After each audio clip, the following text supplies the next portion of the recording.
Have you ever imagined what Earth would look like if humans suddenly disappeared? Right now, Earth is the only planet we know that can sustain life, but the odds might turn against us someday. It could begin with a deadly virus spreading, an asteroid hitting the planet, or maybe our own technology, AI, turning against us. Whatever the cause, the result would be the same: a complete and unstoppable human extinction. The most intelligent species on the planet will be vanished, leaving behind billions of buildings, machines, and animals. In the first hour, the machines don't know we're gone. Planes still fly, factories still run, lights are still on in every home, every office, every street. The world we built just keeps going. No one told it to stop. It doesn't know it's supposed to stop. And for a little while, Earth still looks the way it always did. Busy, bright, alive. Just without the one thing that made it matter. Within 24 hours, the systems keeping cities alive, power, water, transport, start failing one by one. Quietly at first, then all at once. Livestock, nearly 30 billion animals that spent their entire lives depending on human hands, are suddenly free in a world that has no interest in being gentle with them. But that's nothing compared to what's going to happen next. After 1 year of humans going extinct, the light starts to go out. Not all at once. It starts with a flicker. A neighborhood, then a city, then entire regions begin going dark, one after another. The electricity grids were never built to run themselves. Without anyone maintaining them, they just give out, and within weeks, the last power station goes quiet. And for the first time in over 100 years, the whole world is dark. No lights, no screens, no glow on any horizon, just darkness. It looks like the world has forgotten that artificial light ever existed there. Nuclear power plants also begin failing, not all at once, but one by one, as cooling systems lose power and backup generators run dry. Chernobyl showed us the horror a single reactor losing control can unleash.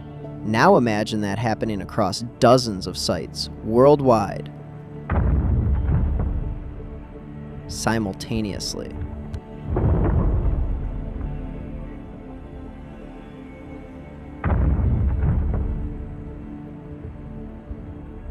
The meltdowns release radiation that spreads hundreds of miles in every direction. The plants these around areas become uninhabitable. Dead zones where nothing moves, nothing grows, and the ground itself becomes poisonous for decades to come. The wind carries it further, and the rain brings it down. And within a year, traces of the radiation reach every corner of the planet. Wildlife in these zones doesn't die immediately. They start mutating, and after decades of mutation, the animals coming out of these zones start looking different.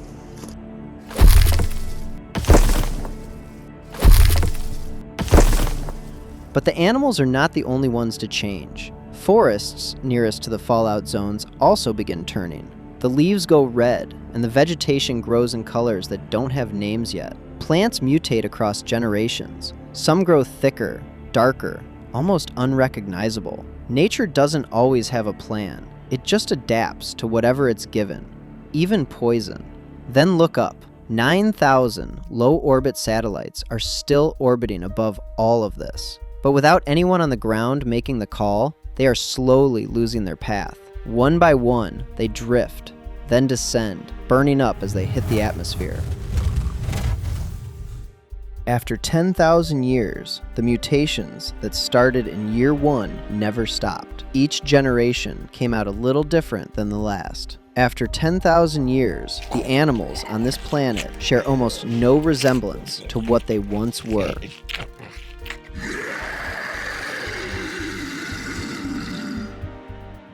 The red forests now spread across entire continents. What was once a side effect of radiation is now just the way life on Earth looks. Around the 2,000-year mark, Yellowstone, one of the largest supervolcanoes on Earth, erupted.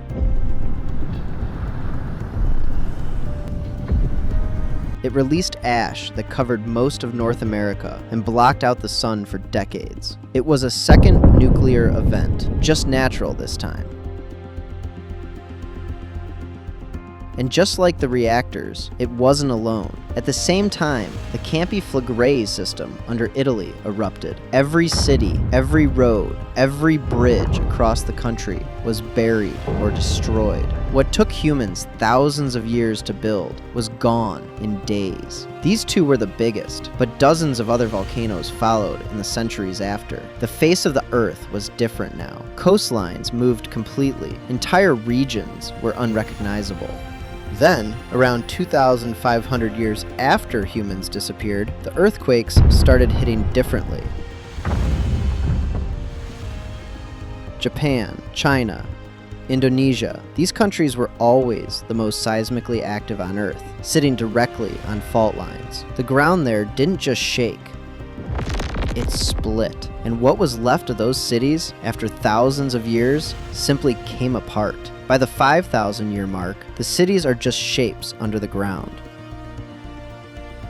The Golden Gate Bridge snapped around year 800. The cables corroded through, and it fell into the bay in pieces. The Eiffel Tower came down around year 500. The base rusted out, and it just tipped over. The Statue of Liberty lost its arm first, then its head, then the rest followed. Salt and wind finished it before the 1,000-year mark. The Shanghai Tower, the Empire State Building, the Sears Tower, all of them followed the same path. Steel rusts, concrete cracks, water gets in, and slowly, over centuries, they all came down. And how can we miss the Burj Khalifa? Steel and glass at that height had no chance without constant maintenance. It went down just like the others.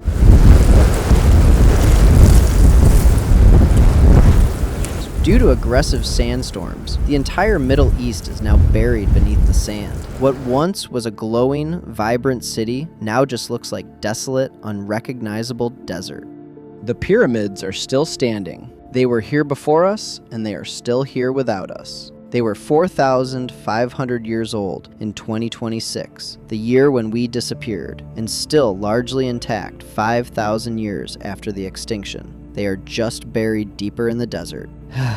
Everything we built with modern technology is gone, but the pyramids are the only reminder that humans once existed.